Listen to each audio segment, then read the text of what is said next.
Jin-woo's power stuns the world. The episode opens at the highly anticipated friendly match between Korea and Japan's S-rank hunters, hosted by the Dungeon Federation of Nations, DFN.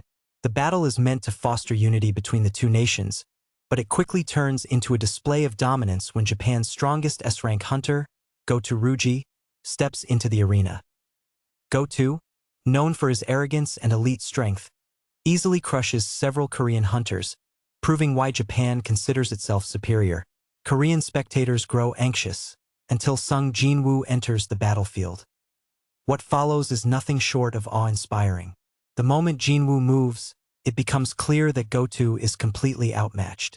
The duel begins with Goto launching a series of blindingly fast sword strikes, but Jin-woo dodges them effortlessly without drawing a weapon. The crowd gasps in shock. Jin-woo is simply too fast. Seeing his attacks fail, Goto shifts to a full-power offensive stance, slashing at Jin-woo with deadly precision. But Jin-woo remains calm and unreadable, predicting every move. Then, with a sudden movement, he vanishes.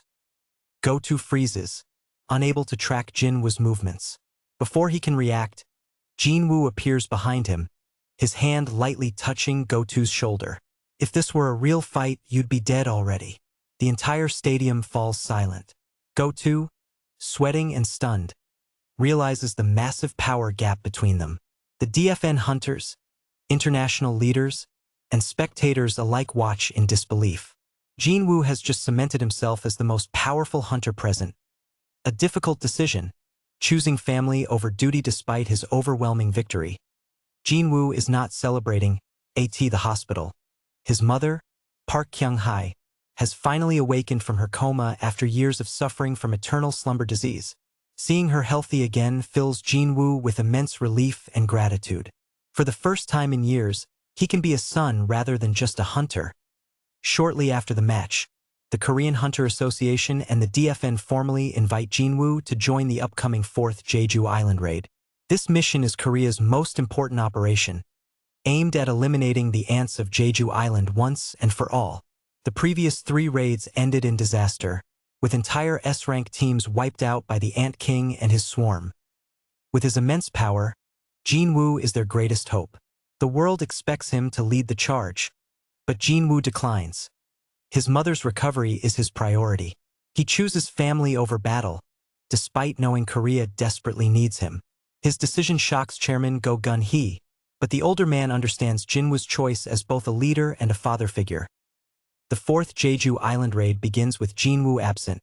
The 4th Jeju Island raid moves forward under the leadership of Japan's Goto and Korea's top remaining S-rank hunters, including Baek Yoon-ho, Min Byung-gu, and Choi Jong-in.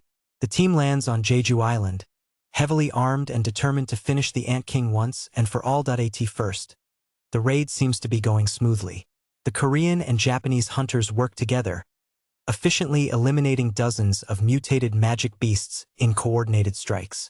Morale is high, and the world watches with hope, believing they finally have a chance to reclaim Jeju Island.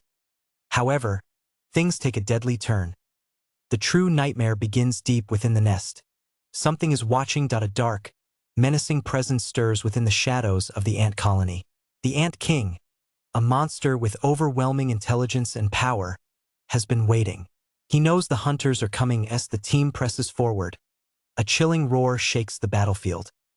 Hundreds of ants emerge from the tunnels, swarming the hunters in a relentless assault. The Korean and Japanese hunters struggle to maintain formation as they're suddenly overwhelmed by the sheer numbers. Screams echo across the battlefield. Hunters are being dragged away, torn apart before they can even react. Min Byung-gu, the strongest healer present, is pushed to his limits, trying to keep his allies alive. And then, the Ant King himself emerges.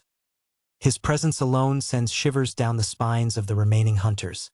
He is far stronger than anyone imagined. His sheer speed and power rival an S-rank hunter, perhaps even exceeding one. With Jin-woo absent, the hunters realize too late, they don't stand a chance. The screen cuts to black as the Ant King lunges forward, signaling the start of a one-sided massacre. Conclusion: a hero is needed, but will he come? Episode 22 of Solo Leveling delivers one of the most intense setups in the series. Jin-woo's dominance over Goto, his heartbreaking decision to stay by his mother's side, and the absolute disaster unfolding on Jeju Island all combined to create a thrilling, high-stakes episode. With the hunters now facing certain death, one question remains. Will Jin-woo return in time to save them? The answer lies in the next episode.